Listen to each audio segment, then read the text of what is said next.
Hello. When I was a kid, my favorite game was a little unknown RPG for the PlayStation called Guardian's Crusade. The colors were bright, the combat was fun, and the story was simple enough for my tiny child brain to comprehend. You're a little blue knight, and you have to take this pink thing back to its mom. Cool. Eventually, I grew up, and the memory card for our PlayStation gave out, so I didn't have access to it anymore. Over the years, I kind of forgot about it, but around high school, when emulators first started gaining popularity, I decided to give it another whirl. And yep, it still slapped. Was Guardian's Crusade loved by all and respected by many? No. Was I able to convince my friends to give it a try based on the brief description I laid out just now? No. Does the gameplay and graphics hold up after all these years? Kind of, but I liked it, and that was enough for me. Beauty is in the eye of the beholder, as they say, and whether or not the public at large has bees in their hand over any given topic is anyone's guess, despite what obnoxious loudmouth know-it-alls on Twitter think otherwise. One thing I particularly remember being a bee-held trend was tier list videos. They suddenly popped up out of nowhere, took the internet by storm, and still garner a lot of love from the algorithm even today. So I figured why not hold some bees of my own and do some tier list videos on Silksong. This will be the first in a series, maybe, depending on how well it does, and I wanted to go off with a bang, so I thought rather than taking the cheap shot of starting small, I'd tackle the tier list with one of the most items in its category, the tools. That's right, come with me as I rank all of the 53 tools in Silksong. Before we start, I just want to point out that over 90% of people who watch my videos aren't subscribed. Subscribing is the easiest thing you can do to support the channel. It's completely free, and you can always change your mind later. Also, you should follow me over on my Twitch. I'm almost partnered, waiting to hear back from the application, fingers crossed, but it would be awesome to see you there. Anyways, let's start with the criteria. Obviously, the list will go from F to S, the deciding factors being, among other things, how strong the tool is at its designed purpose, how useful is said designed purpose of the tool, and is the tool fun to use? Up front, I wanted to say that I love what Team Cherry did with the customization options in Silksong. While most of any given playstyle is drawn from what crest you have equipped, the tools specifically are what make every different build unique. There are tools that enable builds I had no idea were going to be as good as they were, but I'm getting ahead of myself. The point being that talking about tools and their usefulness is pretty impossible without also considering the crests. So when I cover the categories of tools, I'll be including a small tidbit about what crests you should consider using if you like that focus of the tool. I'll also be talking about the crest as if you have all the slots unlocked via memory lockets, just so we don't get any actually-ers in the comments. Speaking of segues, the tools are split into 3 different focuses. Red tools, exclusively used for offensive purposes, blue tools, mainly defensive, focused with some utility, and yellow tools, which are primarily utility, with a few defense. I wanted to start from the bottom up, as the red tools are probably the most subjective, and therefore going to be the most divisive part of this list. The yellow tool category is surprisingly intricate. Small spoiler, do you even care about spoilers if you're watching a tier list video? Oh well. But you're eventually able to upgrade Horn's capabilities to the point where you get 1 blue and 1 yellow slot for free, no matter what crest you're using, allowing you to always have the Wandering Compass equipped, no matter where you're going. I mean, come on, we all knew this was inevitable. Bought from Chakra for 70 rosaries, it's probably the first tool you get in the game, and is also the most useful. Seeing as Farloom is umpteen times bigger than Hallownest, it's even more needed to not get lost. S tier, easily. As for the crests, Witch and Shaman crest have 0 yellow slots, making them the least useful for the yellows. Hunter, Reaper, Beast, and Architect each have 2 yellow slots, and Wanderer has the most at 3 yellow slots. Me personally, I'm a huge utility guy, so I use Wanderer for 95% of my playthrough, with a short stint of Beast. Anyways, let's dive in. We already talked about the compass. The Shard Pendant is found in the secret room in the Marrow, and gives the player 30% extra Beast Shards from slain enemies. This tool is only really useful if you use your tools a lot, something I and many people I watched struggled with. However, be it for better or worse, in Silksong there is a lot of farming required, meaning if you find yourself low on resources, this tool will always prove useful. I'll put it in C tier, as it's only really used in these few situations. The Magnetite Brooch is bought from Peb in Bone Bottom for 120 rosaries, or, if you don't buy it before entering Act 3, from Grendel for 220. The Brooch acts as Gathering Swarm from Hollow Knight, drawing in all dropped rosaries from enemies to the player. I personally use this all the time. I don't know why Team Trey thought it was a good idea to make rosaries even harder to collect than Geo. At least Geo stopped moving after 1 or 2 bounces, but rosaries can literally roll across the room if you're not careful. Also, as we mentioned previously, if you're going for 100% completion in this game, some rosary farming is inevitable, which makes this a required equip in order to save tens of minutes running after these little red orbs. Even though the effect is pretty minor, it's useful almost all of the time, so I'm putting it at the bottom of B. The weighted belt can be bought from Mort the Merchant in Pilgrim's Rest for 160 rosaries, or if you couldn't be bothered to pay the entry fee, you can pick it up from his corpse in Act 3. The weighted belt is a combination of Steady Body and Stalwart Shell, something I was fairly surprised to see. Weighted belt is only really useful on crests that attack often or need to get in close to enemies to be the most effective, such as the Wanderer, Hunter, and Beast crests. I personally love this charm, as Steady Body was a major part of 112% runs in Hollow Knight, although I realize the majority of players are not going to find it useful. On top of that, to get the most out of it, like I mentioned, you need to be up in the enemy's face, which is a large ask considering how scary a lot of the enemies in Silksong are up close. The only other boon is the extra invincibility frames, but as far as defensive yellow options go, there are much better tools than this one. It has a very niche use at least, so we'll put weighted belt in D. Barbed Bracelet can be found in this side chute in Sinner's Road, and while it is my little speedrunning baby, it is incredibly bad. For a casual player, taking double damage is a death sentence. Twice so when facing 2 damage attacks, meaning you will lose half to most of your health from a single hit. Not only this, but Barbed Bracelet currently is bugged, only making your needle deal 25% more damage instead of its intended 50%, for some reason. Team Cherry Spaghetti Code is to blame, I'm sure. Regardless, no one is ever going to use this in their playthrough, except for a sadistic challenge run, so Bracelet sadly takes our first spot in F. Dead Bug's Purse is a purse that you attain from a dead bug. It allows Hornet to retain half of her rosaries upon dying, being able to reclaim the other half from the cocoon is normal. I think this is our first case of insta F tier. Any sane person isn't going to keep a large amount of rosaries on them, as if that were even an issue considering how expensive all the shops are in this game. Even if you do lose a large amount of rosaries in a dangerous area, you can just use a Silk Eater to reclaim your rosaries from the safety of the bench. Purse joins Barbed in F. Shell Satchel, say that 5 times fast, is the replacement for Dead Bug's Purse in Steel Soul mode, as the player dying in the first place means they die for real. Satchel increases the quantity of crafted tools, meaning you can use reds more often before having to restock at a bench. I've not done a Steel Soul playthrough yet, but I do know that reds are very useful when it comes to playing extremely safe. I'm sure in certain situations there will be better yellows to have, but if you're using something like Wanderer Crest, which has a total of 4 yellows, this seems like a pretty easy equip. However, the majority of players will never see this tool, so while it is useful, I think the highest I can place it is D. The Magnetite Dice can be acquired from this NPC in the Blasted Steppes, either by gambling 10 times correctly, picking them up from his corpse in Act 2, or buying them from Grendel for 300 rosaries in Act 3. The dice are the carefree melody of Silksong, and holy crap did we get an upgrade.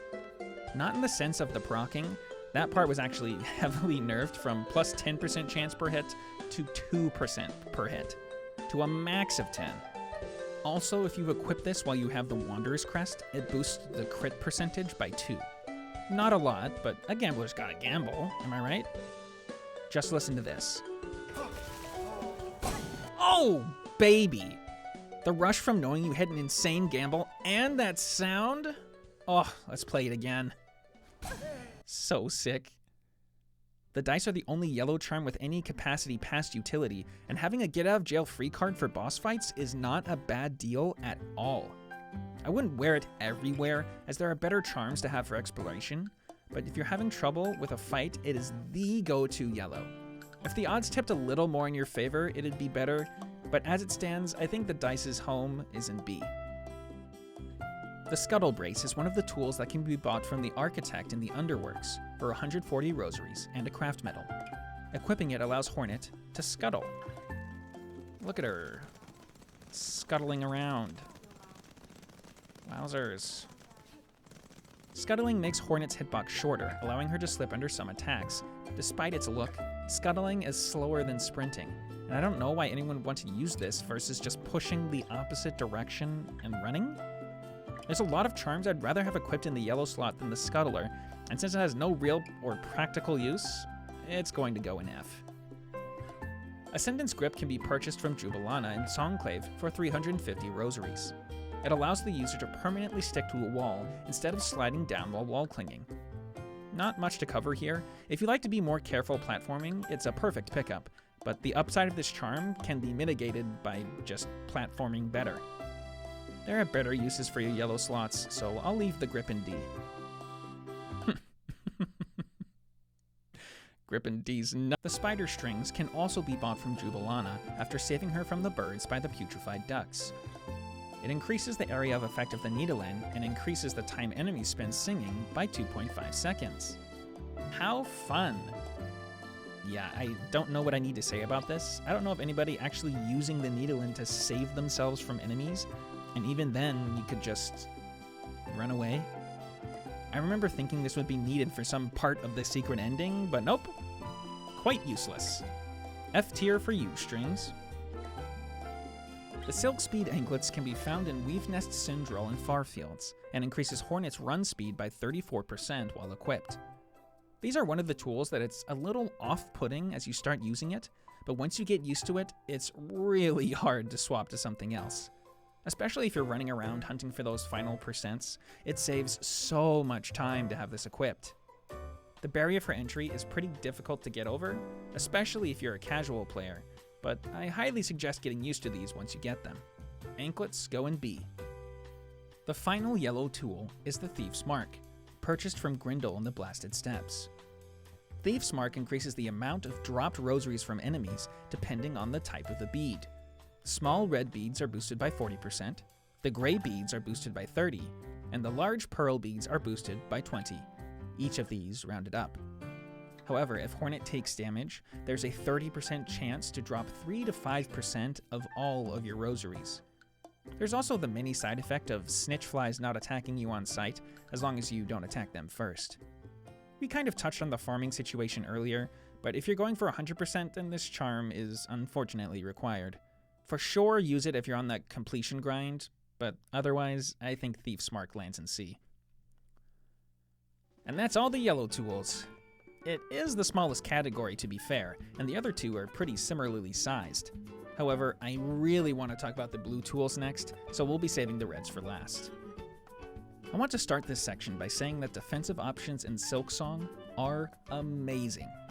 In Hollow Knight, most of the defensive charms ended up not being that worth it, as it's generally better to explode the enemies before they have a chance to explode you.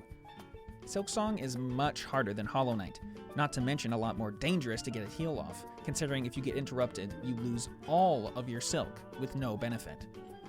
It should also be noted that almost all the crests have at least 2 blue slots, with the Witch crest having a total of 3.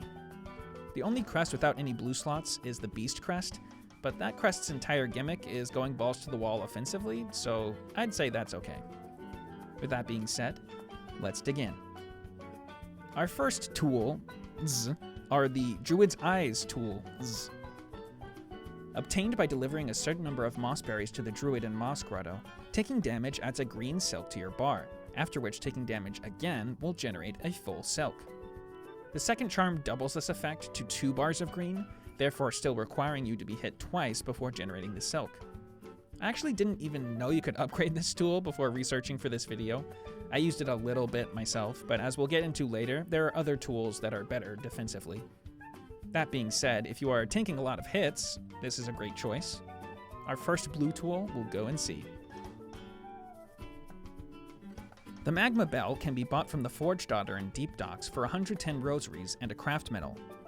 Magma Bell halves any fire damage Hornet would take, needing a 5-second cooldown to come back online after doing so. I don't think I equipped this once in my casual playthrough. Maybe if you're having trouble with the Deep Dock's lower area, you can use it. Otherwise, its benefit is mitigated by just jumping while you move on a fiery floor. The only other location I can see it being useful is the Wisp Thicket, but that area is over so quickly, it's not much of a perk. It has its use, but I think Magma Bell lands safely in D. The Warding Bell can be picked up off this corpse in far fields. The bell will create a shielding effect around Hornet when she heals, saving her from damage were she to be hit during the channel. The silk expended is still wasted, but the bell explodes into a burst of damage, giving you at least something out of your skill issue. This one is pretty straightforward. You find it early on, and it outclasses the other early game blues somewhat. I didn't use it later on in my playthrough, but it's definitely a nice crutch to get you used to learning how to heal out of harm's way. Not terrible, not great. Warding Bell gets a C.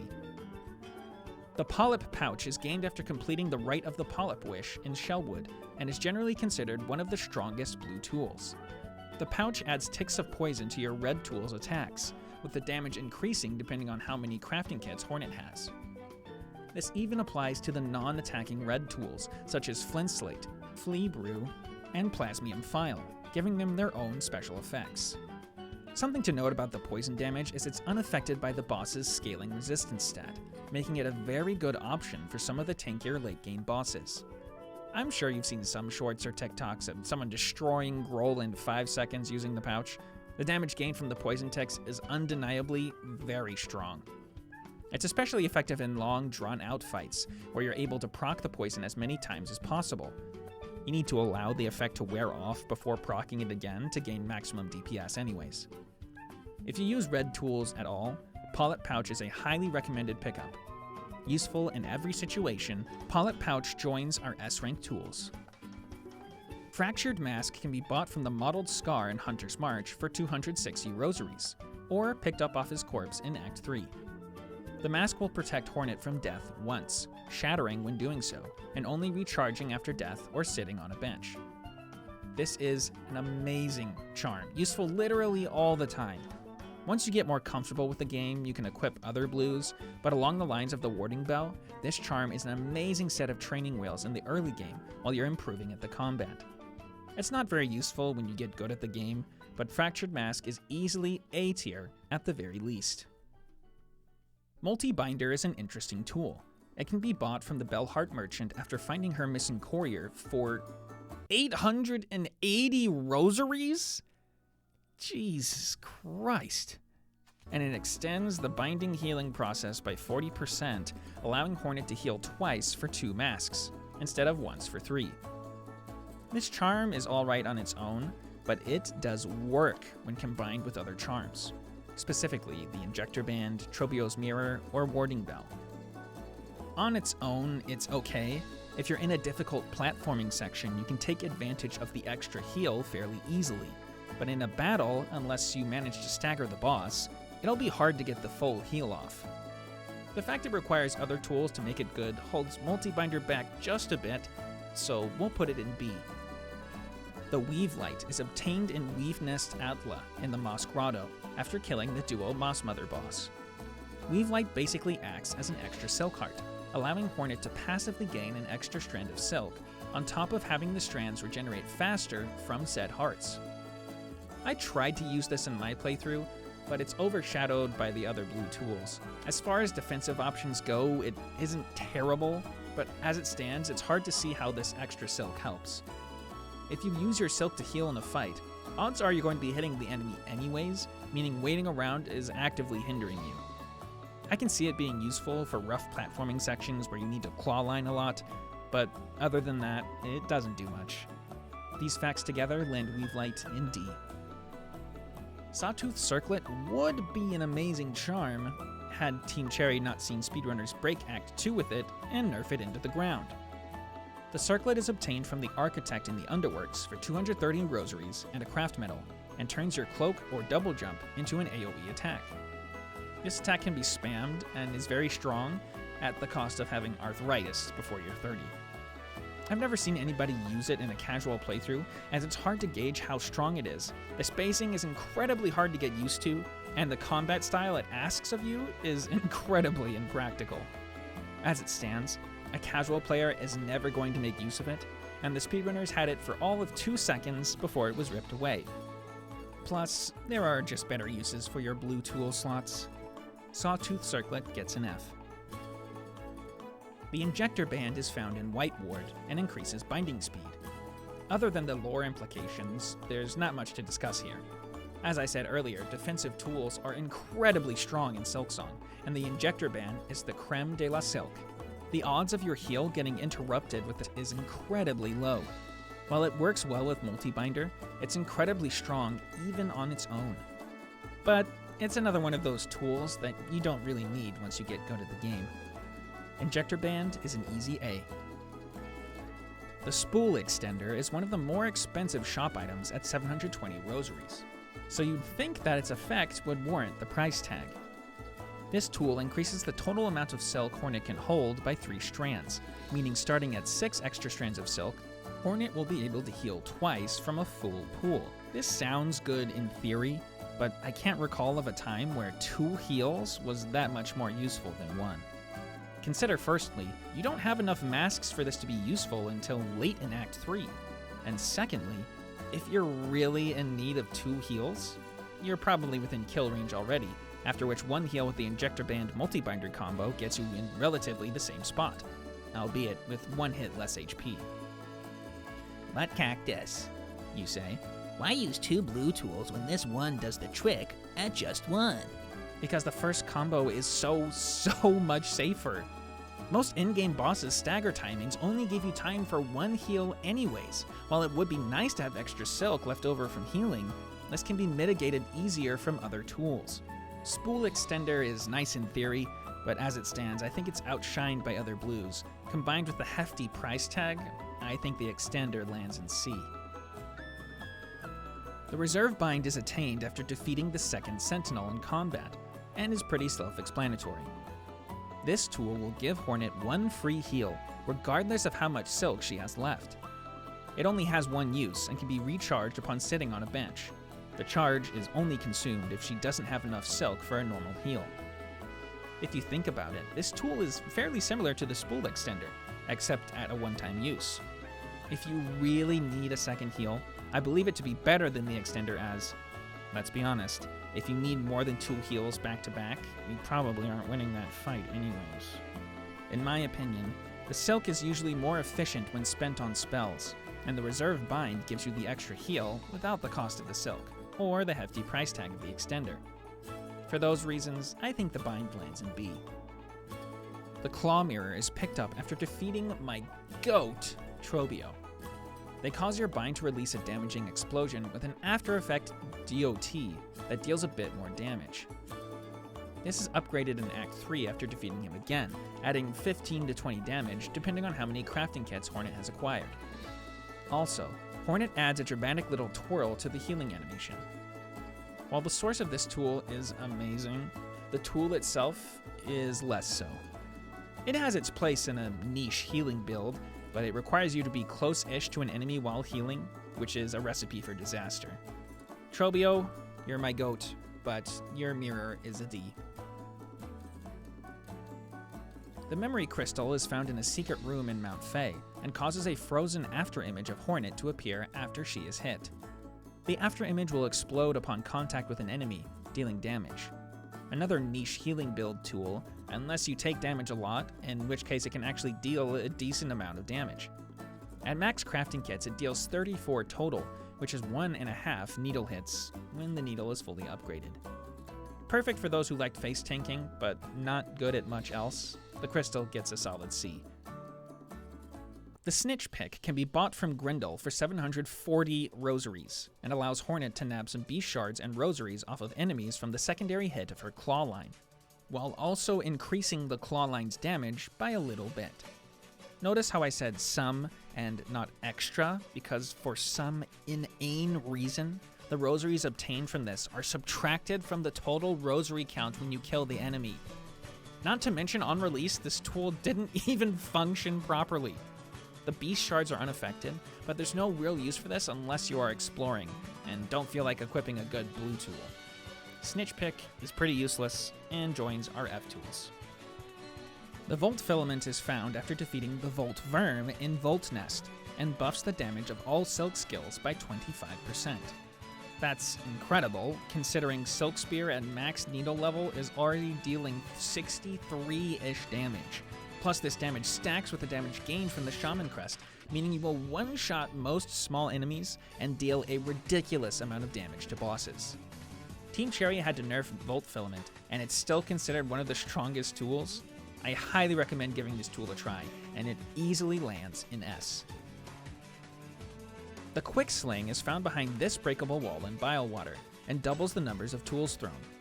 Note that the extra tool is not free, and still detracts from the total use count, meaning you will run out of the tool twice as fast before needing to recharge. This tool is only really useful if you're an Architect Crest enjoyer, but even then, taking up a defensive tool slot merely to throw tools faster when they already take no time to use anyways is pretty egregious.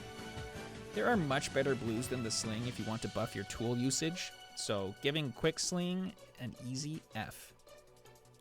Wreath of Purity can be found in a secret passage in the Putrefied Ducts, and negates the effects of falling into muck maggots 3 times before needing to recharge. It makes the worst area in the game somewhat more bearable, but requiring the use of a blue slot to do so is pretty garbage. It has a use, so I guess I can't give it an F, but it's lucky to get a D. Longclaw is gained after completing the Brood Feast Wish in Act 2, or the Runt Feast Wish in Act 3. It increases the length and width of Hornet's Needle. There aren't many situations this is useful, unless you like having a massive Reaper Pogo for platforming sections. There are infinitely better blues to equip, so Longclaw receives an F. The Wispfire Lantern is obtained after defeating the Father of the Flame in Wisp Thicket. After consuming one silk, it spawns a wisp that will chase after enemies and explode on the first thing it hits. Against faster enemies, it will usually miss and careen into a wall. At max kits, this deals a whopping 17 damage. Amazing. Fantastic even. And you're telling me it will suck my silk so I can't even heal 90% of the time? Revolutionary. We haven't had this good a tool since Glowing Womb. Except it's somehow worse because the wisps can miss. Mr. Crocker level F.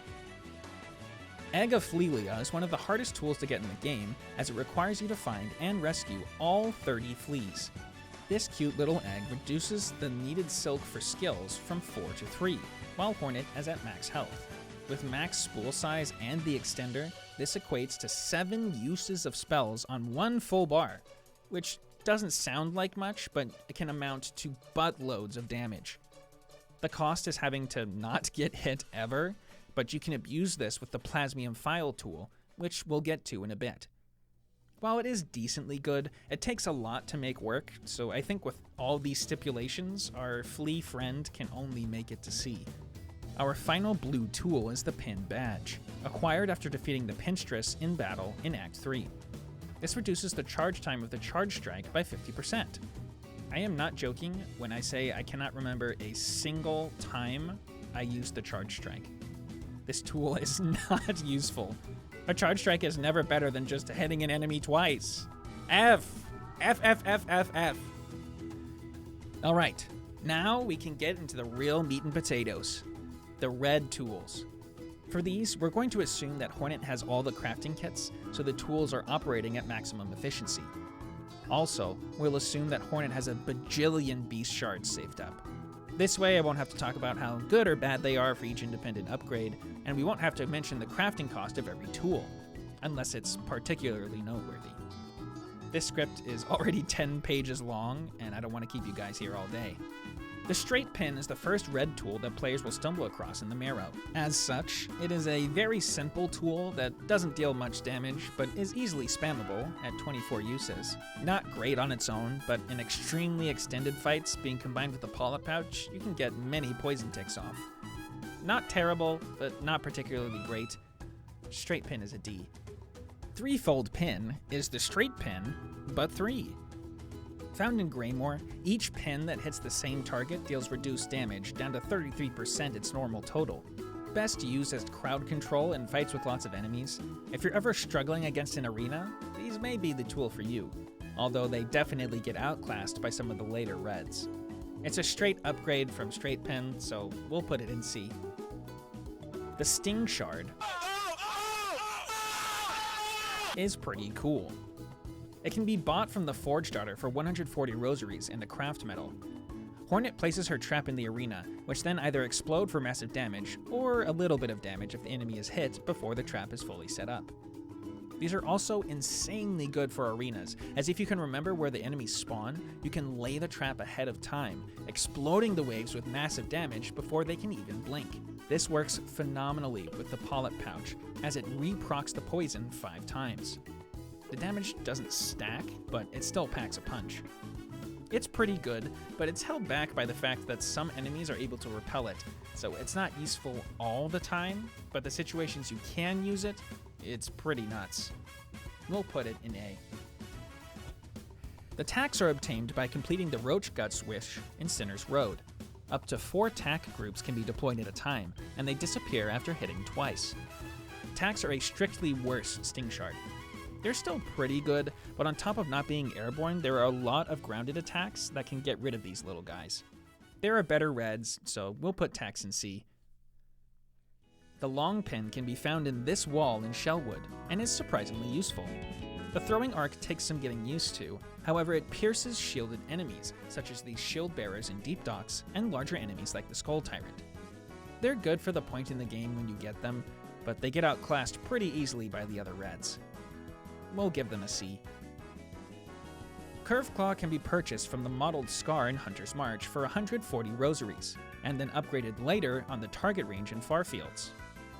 Its upwards curving arc is incredibly useful for dealing with airborne enemies, especially so against larger ones like bosses, as you can get many ticks of damage off for some insane DPS. This tool is incredibly efficient at what it does.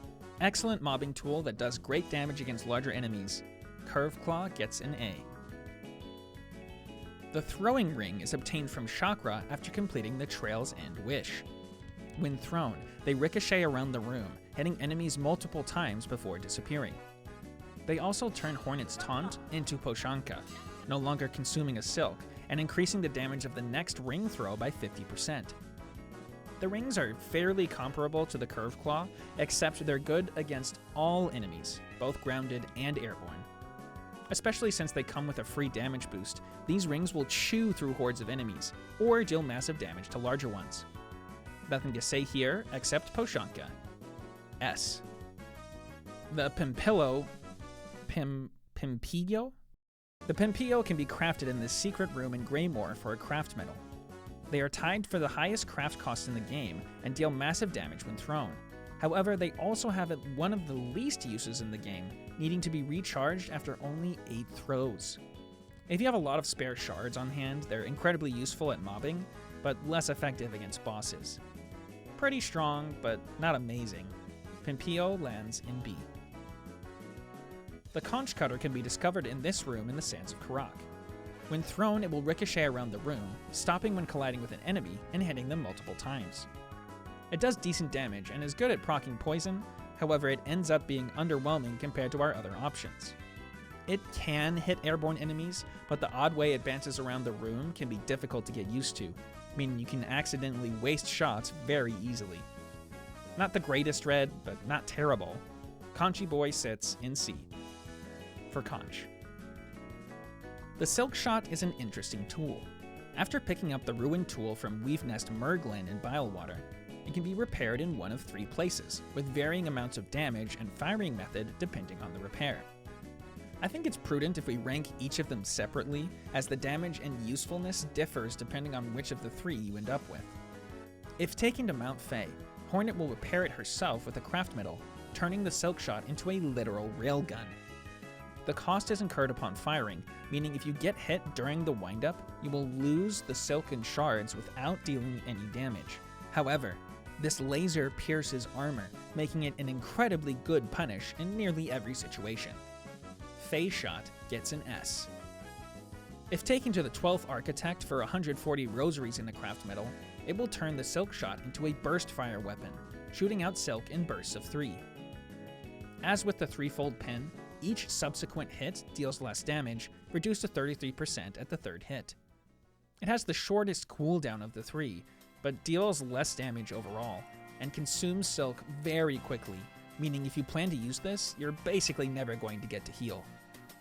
All these malefactors combined puts Archie Shot in D. The final version comes from Forge Daughter, who asks for 240 rosaries on top of the craft metal to repair the weapon. This turns the Silk Shot into a single fire weapon with great damage and almost instant travel time, making it pretty hard to miss the shot. This version pairs incredibly well with Pollip Pouch, as you can fire, wait for the ticks to finish, and then fire again, with little chance of missing. It's good on its own and better with other tools, but comes just shy of S, I think. We'll leave Forge Shot in A for now. Delver's Drill can be found on this crafting table in the Underworks, and other than Snare Setter, is the highest damage per use of all the red tools. Not only is the damage phenomenal, but it gives some much needed utility to crests without a directly downwards pogo, meaning the Beast, Hunter, and Architect crests get access to good movement without having to change crests. If used on a pogoable object, such as the red bouncers in Hunter's March, no materials are consumed. If used on an enemy, it will be stuck until Hornet finishes her attack, meaning if you are able to land the hit, you get the full amount of damage every time. Good damage, utility, and useful in every situation. This is the easiest S I've ever seen. The Cogwork Wheel can be purchased from the 12th Architect in the Underworks for 360 rosaries and a craft medal. The wheel will move along the ground and carry up any wall it meets until it collides with an enemy, after which it will stop moving and hit 7 times before disappearing. While it can sometimes be useful against airborne enemies if they venture too close to a surface, it excels at controlling grounded enemies, as even if there are multiple in a group, it deals its damage to all the enemies in its radius, not just the first one that it collided with. This makes it incredibly good at grounded mobbing, as well as being insanely good against bosses that don't leave the ground. It can't be used everywhere, but if you're in an enclosed area, I would call it a must-have. Cogwork Wheel gets an A. The Cogfly can be found in this secret room in High Halls, and can be forged with a craft metal. Using the fly summons a small friend, up to a total of 4, that follow Hornet for a long period of time, or until colliding with an enemy 5 times.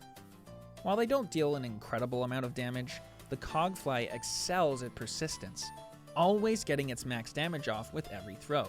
Perhaps at their most useful when doing a courier quest, the Cogfly is a trusty companion that I recommend everyone acquaint themselves with. There are situations where you'd want other reds, but 90% of the time, they're a good take. This little guy gets an A. The Rosary Cannon can be found in this room in the Forum, requiring a small key for entry. Instead of beast shards, up to a maximum of 80 rosaries can be inserted into the cannon. When used, Hornet stands still while releasing a barrage of rosaries, steadily pushing her backwards. I didn't get any personal experience with this tool, as for whatever reason, I was completely and utterly unable to load the cannon with ammo. Even after looking it up, the supposed default button just wouldn't function, as if I would even want to use this piece of crap anyways. On top of not being able to move while it's firing, the beads can randomly deal 50% of the total damage. With all the farming required to barely scrape by the high cost of all the shops in this game, why would I want to waste my hard-earned beads on something that operates at half capacity for no reason? In what situation is this useful? By the time you buy out all of the shops, you're most likely going to be out of bosses to fight anyways. What I think Team Cherry was going for was they didn't want to make the one non-beast shard tool too overpowered, but this is just ridiculous levels of uselessness. Biggest F I've ever seen.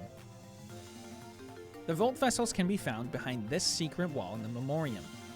They're a special tool, as if you hover over them in the tool menu, you are able to change their form between a spear that you stake in the ground and a bola of sorts. Each form has its niche bonus, the stake being able to be redirected with the needle to be diagonal, and the bolas being pogoable with the drill tool, which is only really practical for a speedrun skip, but it still counts. The AoE of these tools is insane, and they are incredibly strong. Not only are they an amazing choice for any situation, but they can also be customized to fit your playstyle. Good thing there's a lot of S's in this tool's name, because that's where it's landing. look, I've had to do 50 of these. I'm running out of ways to say, here's the grade it gets. Leave me alone. Flint Slate is found in the Deep Docks, beyond this door that requires a simple key. It's a unique tool as it's tied for the highest crafting cost in the game at 13, but is unaffected by the number of crafting kits Hornet has. Instead, it simply buffs Hornet's needle damage by 50%. Added to this, after 2 to 5 hits, Hornet will cause the enemy to burn, dealing a small amount of DOT damage. This tool is only really useful for people who excel at close-quarter combat, but even so, it's difficult to use advantageously as the buff wears off fairly fast, and most bosses don't just wait around for you to hit them a bunch of times in a row. Especially since this tool is pretty bad if your needle isn't upgraded that much, and is only really usable against damaged sponge bosses, I think the Flint Slate lands in D. The Flea Brew is obtained from the Flea Troop after traveling with them to Greymoor. Instead of beast shards, the brew has a max of 30 juice that you can draw from. Upon depletion, you must find your way back to the fleas to have it rejuiced. Upon drinking the brew, Hornet gains movement and attack speed, synergizing well with the Flint Slate we just talked about. However, this buff also wears off fairly fast and is moderately annoying to refill. It's fine if you're a speed addict. Pairing this with the Silkspeed Anklets has Hornet flying. But for the same reason as the Flint Slate, bosses being hard to punish and smaller enemies dying fast anyways, it doesn't end up being terribly useful. It does a little more than the Slate, so we'll at least put it in C. Finally, we've arrived at the end. Our final tool is the Plasmium Phial. I know the needle file counts as its own tool, but you turn it in after the quest is over, so we won't be ranking it. If we were, I'd give it an F, for obvious reasons. Obtained after completing Zengo's wish in the Wormways, Hornet stabs herself with the file, injecting plasmium, and gaining an extra blue mask. If used enough times to gain 9 blue masks, Hornet enters a plasmified state, removing all extra blue masks and turning her normal masks blue. In this state, Hornet will regenerate a mask of health every 6 seconds, interrupted by taking damage or activating a bind. While it can take a lot of investment, the plasmified state is really fun to mess around with. It's not entirely practical, but even without its final form, extra health is always handy. Especially later on, you don't have to travel back to Zengo to refill the file. If you're having trouble with a boss and aren't necessarily a red tool enjoyer, this is the perfect choice. As such, I think the file deserves an A. And there you have it. Every tool in the game ranked in a nice little tier list.